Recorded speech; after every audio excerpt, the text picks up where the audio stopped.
People don't realise how many broilers there are being produced. I don't want to say it's a dirty little secret of the farming industry, but I also can't think of a more accurate way to describe it. A good few years back, I was studying microbiology. When I qualified, my first job since getting my degree ended up being for one of the UK's biggest poultry suppliers.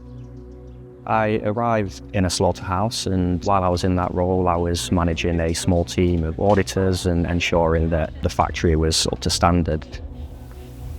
The breed of chicken which dominates the market, it's been selectively bred over a number of years to grow as big as possible, as quick as possible. This broiler farm has 4 houses. We obviously can't say for definite, but the likelihood is that we're looking at these conventional fast-growing breeds, and I can almost guarantee we would see a lot of issues if we were invited into this farm.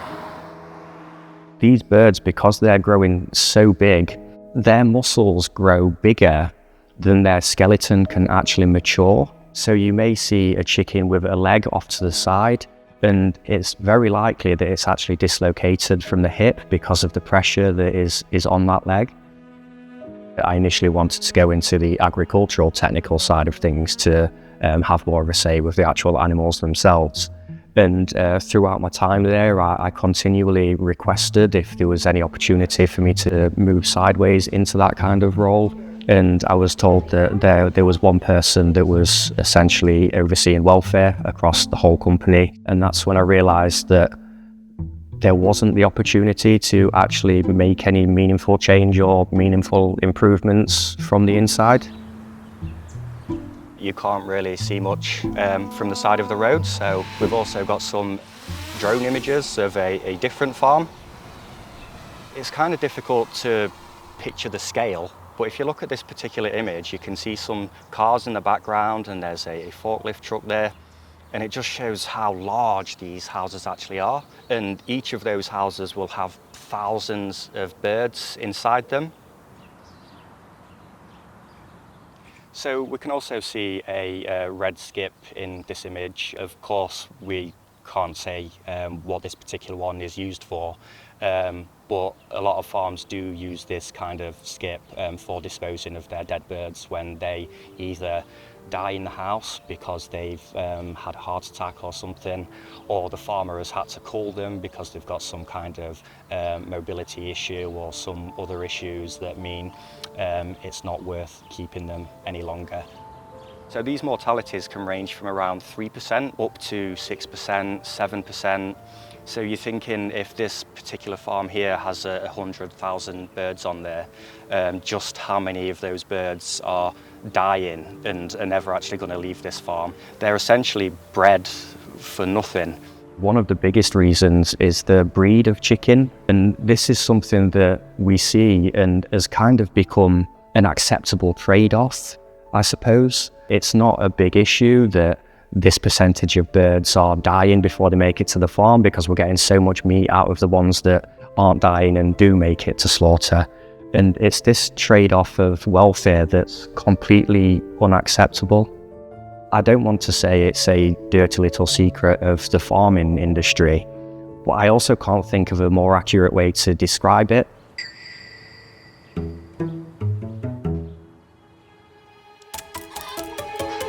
Got a feather on your bum?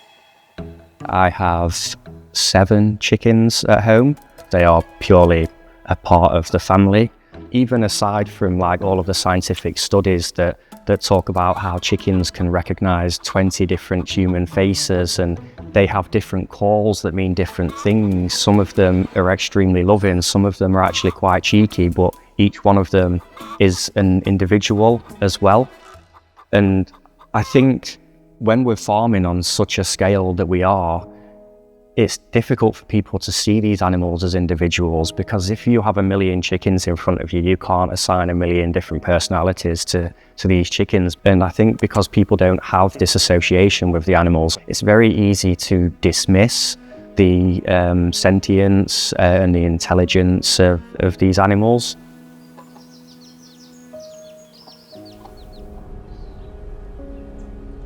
This is actually one of the slaughterhouses that I worked in. when I was working back in the industry, so I'm quite familiar with this site. It's a particularly large one. We're talking millions of birds every single week. Quite often there's a lot of birds that don't actually survive the travel time to the slaughter site.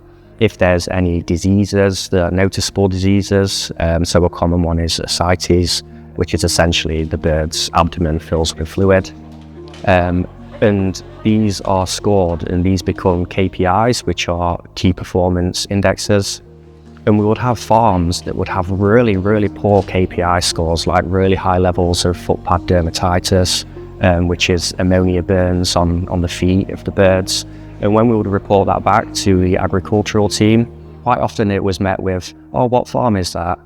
"Oh yes, that happens quite a lot on that farm." And that seemed to be the end of the conversation.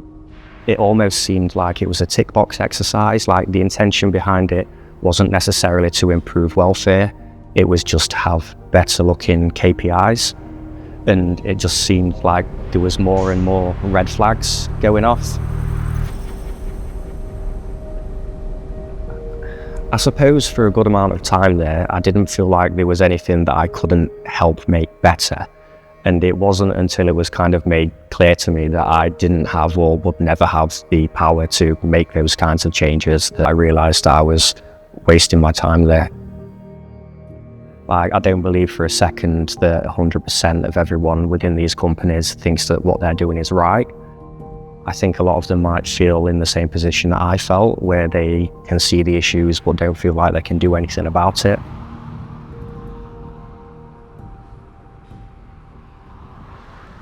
They send the lorries with the birds straight around the back, so they don't hang about.